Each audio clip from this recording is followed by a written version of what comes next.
अस्सलाम वालेकुम students, first biology chapter number 6। इस चैप्टर का लेक्चर नंबर 8 है, जिसमें हमने बैक्टीरियल ग्रोथ और उसके फेजेस को सीखना है। स्टूडेंट्स, अगर आप मुझसे पूछें कि एग्ज़ाम के पॉइंट ऑफ व्यू से चैप्टर 6 में से मोस्ट इम्पॉर्टेंट कोई एक टॉपिक जो है वो पिक करें, तो मैं ये बैक्टीरियल ग्रोथ वाला टॉपिक जो है वो आपको रिकमेंड करूँगा, सजेस्ट करूँगा। ये पहले नंबर पे है। दूसरे नंबर पे सेकंड मोस्ट इम्पॉर्टेंट टॉपिक जो है वो रिप्रोडक्शन इन बैक्टीरिया है, जो कि इससे अगला हमारा लेक्चर होगा रिप्रोडक्शन पे। लेकिन इस लेक्चर में, लेक्चर नंबर 8 में, हम बैक्टीरियल ग्रोथ और उसके फेजेस को सीखेंगे। तो चलिए स्टूडेंट्स, लेक्चर का आगाज़ करते हैं ग्रोथ इन बैक्टीरिया में इंट्रोडक्शन से। स्टूडेंट्स, बैक्टीरिया जो हैं ये माइक्रो ऑर्गेनिजम्स हैं, यूनिसेलुलर ऑर्गेनिजम्स हैं। याद रखिएगा, बैक्टीरिया हो या कोई यूकैरियोटिक यूनिसेलुलर ऑर्गेनिज्म हो, कोई भी यूनिसेलुलर ऑर्गेनिज्म हो, तो उसमें ग्रोथ जो है वो दो लेवल्स के ऊपर होती है। एक ग्रोथ का मतलब है वहाँ पे कि जो सेल है वो अपना प्रोटोप्लाज्म बिल्ड कर रहा है, अपने सेल का जो इनर कंटेंट है उसको बढ़ा रहा है, और साथ ही सेल अपने साइज़ को इंक्रीज़ कर रहा है। ये एक चीज़ होगी। और यूनिसेलुलर ऑर्गेनिजम्स में इसी एक चीज़ के साथ, यानी प्रोटोप्लाज्म और साइज़ को इंक्रीज़ करने के साथ, जो दूसरी चीज़ जुड़ी है वो सेल्स का नंबर इंक्रीज़ होना है, यानी पॉपुलेशन का साइज़ इंक्रीज़ होना है, पॉपुलेशन में इंक्रीज़ आना है। यूनिसेलुलर ऑर्गेनिजम्स के लिए आप रिप्रोडक्शन बोलो या ग्रोथ बोलो, वो ऑलमोस्ट एक ही चीज़ है। लेकिन मल्टीसेलुलर ऑर्गेनिज्म में ग्रोथ और चीज़ होती है, रिप्रोडक्शन और चीज़ होती है। यूनिसेलुलर ऑर्गेनिज्म में ग्रोथ और रिप्रोडक्शन ऑलमोस्ट एक ही चीज़ है। इसलिए हमारे इस टॉपिक में, बुक में शुरू में ही उन्होंने बता दिया कि भाई यूनिसेलुलर ऑर्गेनिजम्स के लिए, बैक्टीरिया के लिए, जब हम ग्रोथ का वर्ड यूज़ करते हैं तो उसके ये दोनों मतलब होंगे कि सेल अपना साइज़ भी इंक्रीज़ कर रहा है और साथ अपना नंबर भी इंक्रीज़ कर रहा है। रिप्रोडक्शन भी ग्रोथ के साथ जुड़ी हुई है। अब बात आगे बढ़ाते हैं स्टूडेंट्स, और ये देखते हैं कि कौन से फेजेस हैं। तो जो बैक्टीरियल ग्रोथ है उसको हम 4 मेजर फेजेस के अंदर रिप्रेजेंट कर सकते हैं, और एक ग्राफ भी बना सकते हैं जो कि कर्व की फॉर्म में हमारे पास आता है, जिसको हम बैक्टीरियल ग्रोथ कर्व कहते हैं। ये आपसे शॉर्ट क्वेश्चन में पूछ लिया जाता है। आगे हम लास्ट के ऊपर इस कर्व को देखेंगे और आप इसको बनाना सीखेंगे, क्योंकि ये एग्ज़ाम में शॉर्ट क्वेश्चन में आ जाता है बनाने के लिए। लेकिन उससे पहले हम फेजेस के ऊपर बात करेंगे। तो 4 फेजेस हैं। नंबर 1 तरतीब से लैग फेज़। अच्छा, आप इसकी सीक्वेंस ख़राब नहीं कर सकते, यानी एग्ज़ाम में अगर आप लॉग फेज़ पहले लिख दें और लैग बाद में लिख दें तो उसकी सेंस जो है वो ख़राब हो जाती है आंसर की। तो इसमें जो फेजेस हैं, जो स्टेप्स हैं ग्रोथ के, जो फेजेस हैं, उनकी सीक्वेंस आपने मेंटेन रखनी है। तो सबसे पहले लैग फेज़। अब लैग फेज़ में बैक्टीरियल जो सेल्स हैं वो अपने साइज़ को तो इंक्रीज़ करते हैं, लेकिन किसी तरह की मल्टीप्लिकेशन नहीं है। ये मल्टीप्लिकेशन मैथ वाली नहीं है। यहाँ मल्टीप्लिकेशन से मतलब कि नंबर का इंक्रीज़ होना। बायो में जब हम मल्टीप्लिकेशन किसी ऑर्गेनिज्म के लिए इस्तेमाल करते हैं तो उसका मतलब है उसकी रिप्रोडक्शन, उसका नंबर का इंक्रीज़ होना। तो लैग फेज़ के अंदर बैक्टीरियल सेल्स सिर्फ अपने साइज़ को बढ़ा रहे हैं, अपने प्रोटोप्लाज्म को बिल्ड कर रहे हैं, लेकिन वो डिवाइड नहीं हो रहे, मल्टीप्लिकेशन नहीं हो रही। इसमें अडेप्टेशन है, इसको अडेप्टेशन फेज़ भी कहते हैं, और ये चीज़ MCQs में पूछ ली जाती है ज़्यादातर इंट्रेंस एग्ज़ाम में, लेकिन बोर्ड के पेपर में भी आपसे पूछा जा सकता है कि चारों फेजेस में वो कौन सा फेज़ है जिसको अडेप्टेशन फेज़ कहते हैं, जिसमें कि जो बैक्टीरियल सेल्स हैं वो अपने इन्वायरमेंटल कंडीशंस के हिसाब से अपने आप को एडजस्ट कर रहे होते हैं। अडेप्ट करने का मतलब है कि अपने इन्वायरमेंट में अपने आप को एडजस्ट करना। सेल्स हो या यूनिसेलुलर ऑर्गेनिज्म हो या मल्टीसेलुलर ऑर्गेनिज्म हो, दोनों सूरतों में अडेप्टेशन का यही मतलब होगा। और ख़ास तौर पे जो यूनिसेलुलर ऑर्गेनिजम्स हैं वो ये अपनी अडेप्टेशंस कैसे लाते हैं, ख़ास तरह की प्रोटीन्स और एंजाइम्स को बिल्ड करके, सिंथेसाइज करके। देखो बच्चे, पहले बात की कि बैक्टीरिया यूनिसेलुलर ऑर्गेनिजम्स हैं, तो बैक्टीरिया की जो प्लाज्मा मेम्ब्रेन है ना, उसमें एम्बेडेड प्रोटीन्स हैं। उन एम्बेडेड प्रोटीन्स में रिसेप्टर प्रोटीन्स हैं, सेंसरी प्रोटीन्स हैं, जो इन्वायरमेंट में मौजूद जो कंडीशंस हैं, केमिकल मटेरियल्स हैं, सब्सटेंसेस हैं और टेम्परेचर वगैरह है, इन चीज़ों को सेंस करके सिग्नल जो है वो अंदर जो DNA, क्योंकि प्रोकैरियोट्स में, बैक्टीरिया में न्यूक्लियस तो होता नहीं है, न्यूक्लियाइड रीजन है, डीएनए साइटोप्लाज्म में पड़ा है, तो उस डीएनए तक वो इन्फॉर्मेशन पहुंचती है जो इन्वायरमेंट से गैदर की जाती है, कलेक्ट की जाती है कि कौन से केमिकल्स हैं, पीएच क्या है, ऑक्सीजन की अमाउंट कितनी अवेलेबल है। ये सिग्नलिंग कहाँ तक पहुंचती है? सेल के अंदर मौजूद डीएनए तक। डीएनए जो है वो अकॉर्डिंगली प्रोटीन्स बनाता है, जिन प्रोटीन्स की ज़रूरत हो वो एंजाइम्स बनाता है, जिन एंजाइम्स की ज़रूरत हो उस इन्वायरमेंट में एडजस्ट करने के लिए। एक छोटी सी मिसाल है, अगर इन्वायरमेंट का टेम्परेचर राइज कर जाएगा, हीट बढ़ जाएगी, तो डीएनए ऐसी प्रोटीन्स बनवाएगा जिनको हम हीट शॉक प्रोटीन्स कहते हैं, जो कि हाई टेम्परेचर से सेल को डैमेज होने से जो है वो बचाएंगी। इसी तरह लो टेम्परेचर के लिए अलग से प्रोटीन्स हैं जो सेल को लो टेम्परेचर से डैमेज जो है उससे बचने में मदद देती हैं। तो आपको अडेप्टेशन का मतलब समझ आ गया कि यूनिसेलुलर ऑर्गेनिज्म ने अगर अपने आप को अडेप्ट करना है तो वो मॉलिक्यूलर लेवल के ऊपर ही अडेप्टेशंस करेगा, प्रोटीन्स बनवाएगा, एंजाइम्स बनवाएगा, और ये अडेप्टेशन का फेज़ लैग फेज़ है। आगे पॉइंट्स को देखें स्टूडेंट्स, तो इसमें आपको मेटाबॉलिक एक्टिविटी बहुत हाई है। विग्रस का मतलब है बहुत ज़्यादा, बहुत तेज़ी से, ठीक है, शदीद जिसको उर्दू में आप कहते हैं एक तरह से वो। तो विग्रस मेटाबॉलिक एक्टिविटी, बहुत ज़्यादा मेटाबॉलिकली सेल्स हैं वो एक्टिव हैं, मटेरियल्स अपने बना रहे हैं, प्रोटीन्स, एंजाइम्स, एनर्जी जो उन्हें रिक्वायर्ड है, मटेरियल्स वो सारे अपने सिंथेसाइज कर रहे हैं। लेकिन जैसे ऊपर जिक्र किया कि डिवाइड नहीं होते, मल्टीप्लाई नहीं कर रहे होते, अडेप्ट कर रहे हैं और मेटाबॉलिकली अपनी जो रिक्वायर्ड मटेरियल्स हैं वो बना रहे हैं। इसी का जिक्र आगे पॉइंट में है कि इन रिक्वायर्ड मटेरियल्स में, जैसे ऊपर बात की, एंजाइम्स भी हैं और इन रिक्वायर्ड मटेरियल्स में इंटरमीडिएट्स भी हैं जो आगे इस्तेमाल होते हैं। इंटरमीडिएट्स का थोड़ा सा आपको बता दूं स्टूडेंट्स, तो जनरल केमिकल रिएक्शंस हो या बायोकेमिकल रिएक्शंस हो, उसमें बेसिक कंसेप्ट तो एक ही है कि रिएक्टेंट्स जो है वो कन्वर्ट होते हैं प्रोडक्ट्स के अंदर।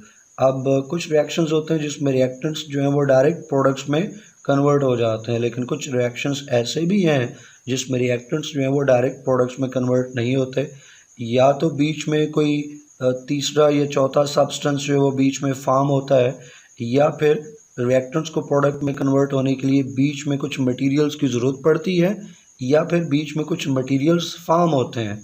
तो रिएक्टेंट्स को प्रोडक्ट में कन्वर्ट होने के लिए दरमियान में उस रिएक्शन के आप यूँ कह लो कि इनिशियल और फाइनल स्टेट्स के दरमियान में जो सब्सटेंसेस इन्वॉल्व हों, रिएक्टेंट्स और प्रोडक्ट्स के दरमियान में जो इंटरमीडिएट स्टेट्स हों, इंटरमीडिएट मटेरियल्स हों, सब्सटेंसेस फॉर्म हो या रिक्वायर्ड हो, हम उनको इंटरमीडिएट्स का नाम देते हैं, क्योंकि वो रिएक्टेंट्स और प्रोडक्ट्स इनिशियल और फाइनल स्टेट के दरमियान में एग्जिस्ट कर रहे हैं, इसलिए इंटरमीडिएट का वर्ड जो है वो यूज़ होता है। मैं दोबारा से इसमें बता दूं कि इंटरमीडिएट्स दो तरह के हो सकते हैं, एक जो रिएक्टेंट्स को प्रोडक्ट्स में कन्वर्ट होने के लिए रिक्वायर्ड हैं, या फिर जो रिएक्टेंट्स को प्रोडक्ट में कन्वर्ट होने के दरमियान में बनते हैं या दरमियान में रिक्वायर्ड होते हैं। तो दोनों तरह के इंटरमीडिएट्स सेल्स के अंदर एग्जिस्ट करते होते हैं।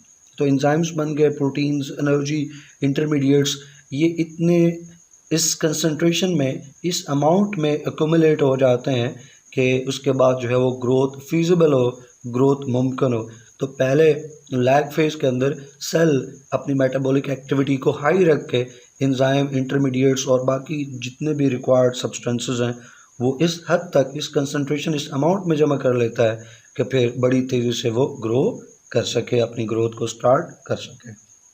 और अगला जो फेज़ है वो इन चारों फेजेस में एग्ज़ाम के पॉइंट ऑफ व्यू से सबसे अहम फेज़ है, जिसको लॉग फेज़ या एक्सपोनेंशियल फेज़ कहते हैं। अब ये किस तरह का फेज़ है, इसका कंसेप्ट बड़ा ज़रूरी है। जैसे मैंने कहा सबसे अहम फेज़ यही है, क्योंकि अलग से अगर शॉर्ट क्वेश्चन आता है तो वो लॉग फेज़, एक्सपोनेंशियल फेज़ के ऊपर ही आमतौर पे आता है।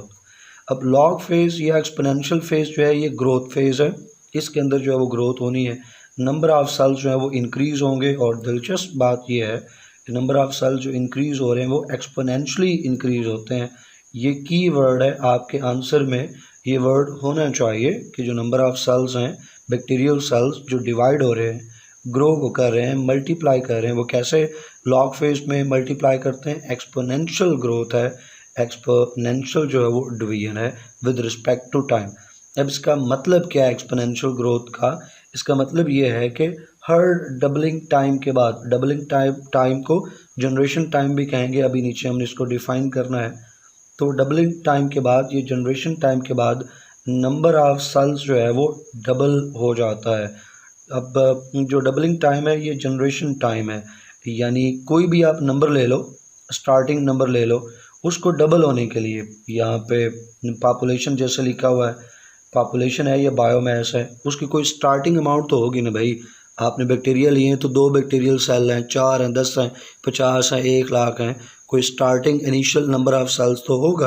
आप सोच रहे होंगे कि बैक्टीरिया इतने छोटे नन्हे मुन्ने से हैं तो हम उनके सेल्स को कैसे काउंट करेंगे, तो बड़ी आसानी से भैया जो है वो हम उनको काउंट कर सकते हैं। जो टेक्नोलॉजी वो बहुत एडवांस पहुंच चुकी है। एक छोटी सी ट्यूब के अंदर बैक्टीरियल सस्पेंशन जो आप डाल दो, एक मशीन में लगा दो, वो आपको बता देगी कि उस सोल्यूशन में, उस सस्पेंशन में बैक्टीरियल सेल्स का कितना नंबर है। तो ये कोई मुश्किल काम नहीं है। तो जो इनिशियल नंबर है बैक्टीरियल सेल्स का, उसको डबल होने में जितना टाइम लगता है उसको हम नाम देते हैं डबलिंग टाइम का या जनरेशन टाइम का। इसको एमसीक्यूज़ के लिए याद रखिएगा कि जनरेशन टाइम या डबलिंग टाइम क्या है, कि जो भी पॉपुलेशन नंबर या बायोमास मौजूद है उसको एग्जैक्टली डबल होने के लिए जितना एवरेज टाइम रिक्वायर्ड है, that is the generation time और डबलिंग टाइम। तो हर डबलिंग टाइम के बाद नंबर ऑफ सेल जो है वो डबल हो जाता है। आप इसके नाम से भी याद, डबलिंग है, डबलिंग टाइम है, तो उसको डबलिंग क्यों कह रहे हैं, क्योंकि नंबर ऑफ सेल्स इसने डबल कर देने हैं, और यही एक्सपोनेंशियल ग्रोथ है। नीचे मैंने इस चीज़ को आसान करके आपके लिए बना रखा है, ऊपर वाली बातों को भी देखेंगे, लेकिन पहले आप ये जो 2 रोज़ से और 2 कॉलम से बना हुआ टेबल है इसको ज़रा देख लें। आपका ये एक्सपोनेंशियल ग्रोथ वाला जो कंसेप्ट है ये क्लियर हो जाएगा। अब नंबर ऑफ सेल्स ऊपर वाली रो में और नीचे रो में एक्सपोनेंशियल को जो वो शो किया गया। हम आगाज़ ले रहे हैं एक सेल से, यानी सपोज कर रहे हैं कि बैक्टीरियल, एक सिंगल बैक्टीरियल सेल जो है वो मौजूद है और उस पर पहला जनरेशन टाइम 2⁻0 का मतलब है कि अभी स्टार्ट है, ये ओरिजिन है, आगाज़ है। अब 2⁻1 का मतलब है कि पहला जनरेशन टाइम गुजर गया, एक जनरेशन आ गई। तो अब एक जनरेशन के बाद, ये एक डबलिंग टाइम के बाद, जनरेशन टाइम के बाद क्या होना चाहिए, जो नंबर ऑफ़ सेल्स हैं वो डबल हो जाने चाहिए। तो जो नंबर ऑफ़ सेल्स हैं वो डबल हो जाएंगे, 1 से 2 हो जाएगा। अब देखें 2⁻1, आपको पता है कि ये जो पावर है इसको एक्सपोनेंट्स में, हम पावर्स को एक्सपोनेंट्स कहते हैं। तो तभी एक्सपोनेंशियल ग्रोथ का भी नाम दिया गया है कि आप पहले 2⁻0 कर दें क्योंकि स्टार्टिंग पॉइंट है आपका, और फिर 2⁻1 का मतलब कि क्या हुआ, पहली जनरेशन, पहला डबलिंग टाइम जो है वो गुजर गया। तो उसके बाद कितने सेल्स मौजूद होंगे, हमने स्टार्ट 1 से लिया है तो 2⁻1 करें तो रिज़ल्ट क्या निकलेगा, 2। फिर आगे बात बढ़ाएं, जब दूसरी जनरेशन है, 2 जनरेशन्स के बाद कितने सेल्स मौजूद होंगे, तो 2 जनरेशन्स के बाद कितने सेल्स हैं, तो 2 जो है वो बेस है, इसका एक्सपोनेंट, चूँकि ऊपर जो पावर है ना वो जनरेशन को रिप्रेजेंट कर रही है, डबलिंग टाइम को रिप्रेजेंट कर रही है।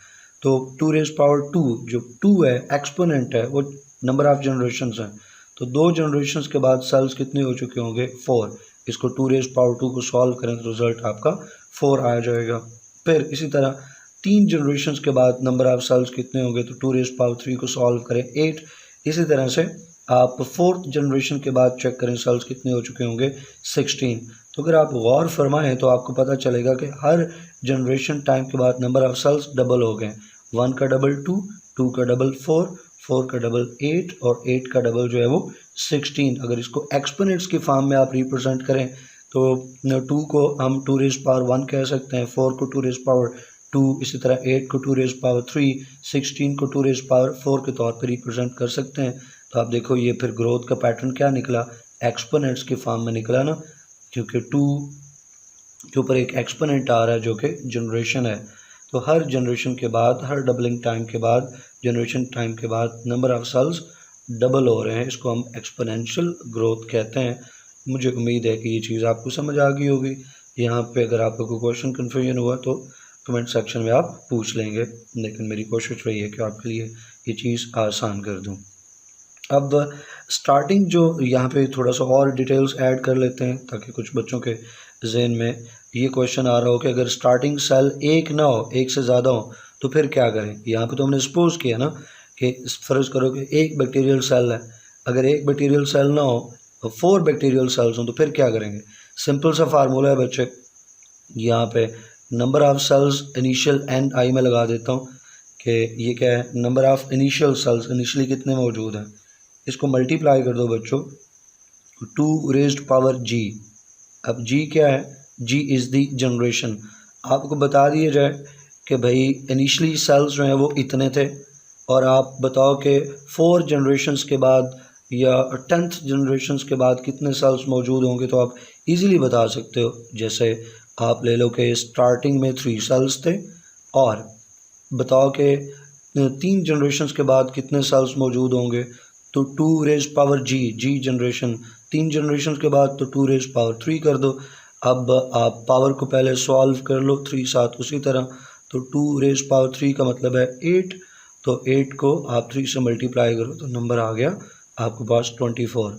तो आप कहोगे कि अगर स्टार्टिंग में इनिशियली 3 सेल्स मौजूद हैं तो 3 जनरेशन्स के बाद अब उस मीडियम में 24 सेल्स जो हैं वो मौजूद होंगे। आम तौर पे जब हम लिखते हैं, समझाते हैं, तो स्टार्टिंग में एक ही सेल लेते हैं, लेकिन जैसे मैंने कहा कि घबराने की इसमें कोई बात है नहीं है। कोई सा भी आप स्टार्टिंग में नंबर ऑफ़ सेल्स लेके तो आप बात कर सकते हो, समझ सकते हो, समझा सकते हो। और इंट्रेंस एग्ज़ाम में तो ऐसा MCQ भी आता है आपसे, वही कि आपको इनिशियली सेल्स बता दिए जाते हैं कि ये इतने सेल्स मौजूद थे, और आप बताओ कि इतनी जनरेशन्स के बाद मीडियम में कितने सेल्स होंगे, तो आप इस फार्मूले को इस्तेमाल करके फाइंड कर सकते हो। NI initial number of cells into 2 raise power g for the number of generations, कि वो कौन सी जनरेशन हो गई। तो ये जो एक्सपोनेंशियल ग्रोथ है बच्चे, ये इसी तरह से चलती रहेगी। सेल्स हर डबलिंग टाइम के बाद, जनरेशन टाइम के बाद डबल होते जाएंगे।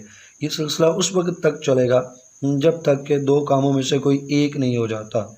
ये 2 इवेंट्स हैं, इन दोनों इवेंट्स अगर हो जाएं तो भी, और दोनों में से अगर एक हो जाए तो भी, ये एक्सपोनेंशियल ग्रोथ जो है फिर इसमें प्रॉब्लम्स आना शुरू हो जाती हैं, ये स्टॉप होना शुरू हो जाती है। अब वो 2 इवेंट्स कौन से हैं जो इस एक्सपोनेंशियल ग्रोथ को रोकेंगे, जब दोनों में से कोई एक इवेंट? तो पहला है कि न्यूट्रिएंट्स ख़त्म हो जाएं। जो मीडियम है जहाँ पे बैक्टीरिया ग्रो कर रहे हैं, वहाँ पे न्यूट्रिएंट्स एग्जॉस्ट हो गए हैं, ख़त्म हो गए हैं। इसी में ऑक्सीजन भी आ जाता है कि अगर ऑर्गेनिज्म जो है वो एरोबिक ऑर्गेनिज्म है, बैक्टीरिया एरोबिक बैक्टीरिया है, तो उसको ऑक्सीजन भी चाहिए। तो ऑक्सीजन वहाँ पे अगर रिड्यूस हो गई है, कम हो गई है, या न्यूट्रिएंट्स जो हैं वो ख़त्म हो गए हैं, एग्जॉस्ट हो गए हैं, तो ये एक्सपोनेंशियल ग्रोथ रुक जाएगी। अगर ये नहीं होता तो फिर ये दूसरा इवेंट हो जाना चाहिए। वो क्या कि मेटाबॉलिक टॉक्सिक वेस्ट जो मटेरियल्स हैं, सब्सटेंसेस हैं, वो अक्यूमुलेट हो जाएं, जमा हो जाएं, जो कि इस ग्रोथ को, एक्सपोनेंशियल ग्रोथ को इनहिबिट कर देंगे, रोक देंगे, स्टॉप कर देंगे। अब आप सोचो कि भाई ये टॉक्सिक मेटाबॉलिक प्रोडक्ट्स कहाँ से आ गए? तो बच्चे, जब बैक्टीरिया ग्रो करते हैं ना, तो उनकी मेटाबॉलिक एक्टिविटी है, उनके सेल के अंदर जो मेटाबॉलिज्म हो रहा है, बहुत सारे मटेरियल्स बनते हैं। उनमें से एक मटेरियल, एक टाइप जो है मटेरियल की, वो टॉक्सिक्स भी हैं। मैं एक छोटी सी मिसाल आपको देता हूँ कि आप कोई इनिशियल pH ले लो। मिसाल के तौर पे एक बैक्टीरियल स्पीशीज़ है, वो pH 7 पे, न्यूट्रल pH पे बेहतरीन ग्रो करती है, उसकी ऑप्टिमम pH 7 है। आप उसको बेहतरीन मीडियम दे दो, आप उसको अच्छी सी, जितनी उसको एरोबिक रिस्पायरेशन के लिए जितनी अमाउंट में, जिस प्रेशर में ऑक्सीजन चाहिए वो दे दो, ऑप्टिमम कंडीशंस दे दो। और pH, सिर्फ pH की हम फोकस कर रहे हैं, pH 7 दे दो, ऑप्टिमम कंडीशंस दे दी। 24 घंटे बाद उसकी pH चेक करोगे, वो 7 नहीं होगी, या तो 7 से बढ़ चुकी होगी या 7 से कम हो चुकी होगी। 48 घंटे के बाद pH में थोड़ा और चेंज आ चुका होगा, या तो अगर बढ़ी है तो और बढ़ चुकी होगी, कम हुई है तो और कम हो चुकी होगी। ये वजह क्या? क्यों? हमने तो ऑप्टिमम pH दे दी थी और कुछ और किया भी नहीं है, तो ऑटोमेटिकली खुद से pH कैसे कम ज़्यादा हो गई? तो वो कैसे कम हुई? इसलिए कि बैक्टीरिया जब ग्रो किए तो उन्होंने कुछ मटेरियल्स, कुछ सब्सटेंसेस प्रोड्यूस किए जो अपने इन्वायरमेंट में, अपने उस मीडियम में रिलीज़ किए। अब वो जो मटेरियल्स रिलीज़ हुए हैं, उनकी प्रेजेंस की वजह से जो pH है वो चेंज हो गई। तो pH हाई है तो बैक्टीरिया की ग्रोथ को वो स्टॉप कर देगी, लो हुई है तो भी बैक्टीरिया की ग्रोथ को स्टॉप कर देगी, रिड्यूस करेगी। क्यों? कि ऑप्टिमम pH तो उसकी 7 थी, 7 पे बेहतरीन ग्रोथ होनी थी, अब 7 से बढ़ चुकी या कम हो चुकी, तो दोनों सूरतों में ग्रोथ तो अच्छी नहीं होगी। और ये बैक्टीरिया ने अपने पाँव पे खुद ही कुल्हाड़ी मारी है कि बहुत सारी बैक्टीरियल स्पीशीज़ हैं जो अपने पाँव पे इसी तरह खुद ही कुल्हाड़ी मारती हैं, यानी इस तरह के मेटाबॉलिक प्रोडक्ट्स अपने एनवायरनमेंट में, अपने मीडियम में रिलीज़ करती हैं जो खुद उन्हीं के लिए टॉक्सिक हैं और उन्हीं की ग्रोथ को इनहिबिट कर देती होती हैं। तो ये था सबसे इम्पॉर्टेंट फेज़, लॉग फेज़, उस पर हमारी बहस होगी। स्टेशनरी फेज़, जैसे इसका नेम सजेस्ट करता है कि इसमें बैक्टीरियल सेल्स का नंबर जो है वो कांस्टेंट हो जाता है, स्टेशनरी हो जाता है, उसमें जो एक्सपोनेंशियल ग्रोथ आ रही थी वो ख़त्म हो जाती है। इसकी वजह क्या बनी? न्यूट्रिएंट्स एग्जॉस्ट हो गए या जो टॉक्सिक मटेरियल्स हैं, मेटाबॉलिक प्रोडक्ट्स हैं, वो जमा हो गई, जिससे कि बैक्टीरिया की डेथ शुरू हो गई। अब जो एक्सपोनेंशियल ग्रोथ थी, जो नंबर बढ़ रहा था, वो सीज़ हो गया, ग्रोथ सीजेस कम्प्लीटली, यानी जो पहले नंबर बढ़ रहा था अब वो नंबर बढ़ना ख़त्म हो गया और नंबर जो है वो कांस्टेंट हो गया। जैसे नीचे वाली लाइन पे है कि जो count remains stationary, bacterial cells का नंबर वो अब बढ़ेगा नहीं। क्यों नहीं बढ़ रहा? क्योंकि डेथ्स हो रही हैं, जितने नए बन रहे हैं, जितनी मल्टीप्लिकेशन हो रही है उतनी ही डेथ हो रही है। डिवीजन का रेट और मल्टीप्लिकेशन का रेट इक्वल हो गया। अगर 4 बनते हैं तो 4 मर जाते हैं, 10 बनते हैं तो 10 मर जाते हैं, तो नंबर जो है वो फिर कांस्टेंट रहता है, स्टेशनरी रहता है। लास्ट के ऊपर नंबर बच्चे 4 जो है वो डेथ और डिक्लाइन फेज़ है। इसका नेम भी सजेस्ट करता है इसमें क्या होना है। स्टेशनरी फेज़ में ही डेथ जो है वो स्टार्ट हो चुकी, और जो स्टेशनरी फेज़ में डेथ स्टार्ट हुई है अब वो टाइम के साथ साथ और बढ़ती जाएगी। Progressive death of cells, progressive, आप इसको प्रोग्रेस के साथ जोड़ें, तरक्की, जो प्रोग्रेस करना यानी तरक्की करना, आगे बढ़ना। तो प्रोग्रेसिव डेथ ऑफ सेल्स का मतलब है कि जो डेथ की सेल्स डेथ हुई अब वो तेज़ होती जाएगी, आगे बढ़ती जाएगी। तो स्टेशनरी फेज़ में तो क्या था कि जो डेथ का रेट था और जो डिवीजन का रेट था वो इक्वल रहा, लेकिन कुछ ही देर बाद, कुछ टाइम के बाद क्या होगा कि जो डेथ रेट है वो बढ़ जाएगा, क्योंकि न्यूट्रिएंट्स जो हैं वो और कम हो चुके होंगे और जो टॉक्सिक मटेरियल्स हैं वो और बढ़ चुके होंगे, तो डेथ जो है वो उसका रेट बढ़ जाना है। और इसलिए यहाँ पे आया कि progressive death of cells, time के साथ साथ जो डेथ रेट है वो बढ़ता जाता है। नतीजा ये निकलता है कि जो बैक्टीरिया का काउंट है, जो बैक्टीरियल सेल का नंबर है, वो डिक्रीज़ होना शुरू हो जाता है। जो रेट ऑफ सेल डिवीजन है वो डिक्रीज़ हो गया और एवेंचुअली जो सेल डिवीजन है वो रुक जाती है, सेल्स का नंबर नहीं बढ़ता और सेल्स की जो है वो डेथ होती जाती है और बैक्टीरियल सेल का जो काउंट है, नंबर है, वो डिक्रीज़ होता जाता है। इसी चीज़ को एक ग्राफ की सूरत में अगर हम रिप्रेजेंट करें तो ये ग्रोथ कर्व है, लेकिन ऊपर एक लाइन आ गई जो बहुत कीमती है, ख़ास तौर पे वो बच्चे जो एंट्रेंस टेस्ट की तैयारी कर रहे हैं उनके लिए। एक चीज़ जो पूछी जाती है वो ये कि वो कौन सा फेज़ है जिसमें स्पोर्स या सिस्ट बनते हैं। कई बार ये एंट्रेंस एग्ज़ाम में MCQ पूछा जा चुका है, इवन बोर्ड वाले जो हैं वो भी पूछ लेते हैं। तो याद रखिएगा, जो डेथ फेज़ है ना, जो डिक्लाइन फेज़ है, जो स्पोर फार्मिंग बैक्टीरिया हैं वो इसी फेज़ के अंदर ही स्पोर्स या सिस्ट बनाते होते हैं। प्रीवियस लेक्चर में हमने स्पोर फार्मेशन और सिस्ट फार्मेशन पे बहस कर रखी है कि वो क्या है और कैसे बनते हैं। MCQ जो पूछा जाता है वो ये कि वो फेज़ बताओ, उसका नाम बताओ जिसमें स्पोर्स या सिस्ट बनते हैं। तो याद रखिएगा वो डेथ फेज़ है। चौथा phase death phase, decline phase MCQ की बोर्ड के लिए और इंटर टेस्ट के लिए बहुत कीमती MCQ है। तो स्टूडेंट्स, जो ग्रोथ कर्व है, जैसे मैंने आपको इंट्रो में बताया, ये एग्ज़ाम में अलग से शॉर्ट क्वेश्चन आ जाता है। आपको सिर्फ ये ड्रॉ करना होता है और इसके डिफरेंट पार्ट्स को हाईलाइट करना है या लेबल करना है। तो देखो, जब भी आप ग्राफ बनाते हो तो वो 2 वेरिएबल्स के दरमियान में बनता है। तो एक वेरिएबल है टाइम एक्स एक्सेस के ऊपर, और वाई एक्सेस के ऊपर हम क्या चीज़ ले रहे हैं, जो बैक्टीरियल सेल का नंबर है उसका लॉग जो बेस 10 है वो वाला लॉग। तो मिसाल के तौर पे अब बैक्टीरियल सेल्स का नंबर जो है वो 50 है ना, तो आप इसका लॉग ले लो, आप इसका लॉग लो और उसको टाइम के अगेंस्ट जो है वो प्लॉट कर दो। इसी तरह अगर बैक्टीरियल सेल का नंबर जो है वो 80 है तो आप 80 का लॉग लो, जो आंसर है उसको टाइम के सामने प्लॉट करो। इस तरह नंबर अगर 100 आ जाता है उसका लॉग लो, जो आंसर है तो उसको टाइम के साथ प्लॉट करो। तो ये एक करेक्टरिस्टिक ग्रोथ कर्व आपको नज़र आता है। याद रखिएगा, ये जो ग्रोथ कर्व है ये बैक्टीरिया के लिए ख़ास है। आपको ये पैटर्न ग्रोथ का दूसरे ऑर्गेनिजम्स में नज़र नहीं आता, ये यूनिक टू बैक्टीरिया है। तो इसके 4 फेजेस शुरू में आप देखें तो आपको बैक्टीरियल सेल का जो नंबर है वो ऑलमोस्ट कांस्टेंट नज़र आता है। लैग फेज़ के अंदर जो है वो डिवीजन तो हो नहीं रही होती, सेल्स अपने आप को अडेप्ट कर रहे होते हैं, तो यहाँ आपको नंबर जो है वो बढ़ता हुआ नज़र नहीं आता। उसके बाद आपको एक लीनियर लाइन जो है वो मिलती है ऊपर को जाती हुई। तो ये जो एक तो ऊपर की तरफ जा रही है तो उसका मतलब है कि नंबर बढ़ रहा है। दूसरा स्ट्रेट लाइन कर्व जो है वो ऑलमोस्ट यहाँ हमें कर्व नहीं कहना चाहिए बल्कि ग्राफ लाइन का है। यहाँ से ये जो पोर्शन है ग्राफ का ये ऑलमोस्ट स्ट्रेट हो गया है। तो ये जो स्ट्रेट पोर्शन ऑफ ग्राफ है that shows the exponential growth, जिसको हम लॉग फेज भी कहते हैं। ऊपर लॉग फेज में ये चीज़ आ चुकी है, मैं आपको उसकी तरफ हाईलाइट करवा देता हूँ। यहाँ पे बीच में नोट्स के अंदर ये हमने एक चीज़ मेंशन कर रखी है, जो रिलेशनशिप है ना वो लीनियर रिलेशनशिप है।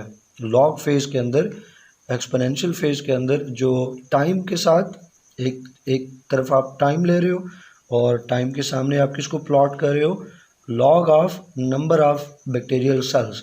इन दो वेरिएबल्स के दरमियान में जब आप ग्राफ बनाते हो तो आपको लॉग फेज में, एक्सपोनेंशियल फेज में लीनियर रिलेशनशिप मिलता है, एक स्ट्रेट लाइन जो है वो आपको मिलती है।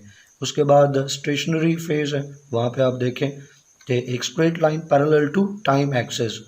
ये straight line parallel to time axis constant चीज़ को रिप्रेजेंट कर रही है। स्टेशनरी तभी इसको नाम दिया, यहाँ पे जो बैक्टीरियल सेल्स का नंबर है, काउंट है, वो ऑलमोस्ट चेंज नहीं होता क्योंकि डेथ रेट और डिवीजन रेट वो इक्वल होते हैं। उसके बाद डेक्लाइन है, ग्राफ की लाइन जो है वो नीचे आ रही है, तभी इसको डेक्लाइन फेज कहा गया या डेथ फेज, क्योंकि इसमें डेथ का जो रेट है, स्पीड है, वो बहुत ज़्यादा बढ़ जाता है और डिवीजन ऑलमोस्ट एंड हो जाती है। तो ये ग्रोथ कर्व की कुछ अहम बातें। आई होप कि ये लेक्चर आपको समझ आया होगा। सबसे अहम टॉपिक था इस चैप्टर का। कोई क्वेश्चन हो, कन्फ्यूजन हो तो आपने कमेंट सेक्शन में उसको पूछ लेना है। अगर सब सारी चीज़ें आपको क्लियर हैं तो वीडियो को लाइक कर दें और फ्रेंड्स के साथ शेयर कीजिएगा। इंशाल्लाह नेक्स्ट वीडियो में हम बैक्टीरियल रिप्रोडक्शन को सीखेंगे। टिल देन, अल्लाह हाफिज़।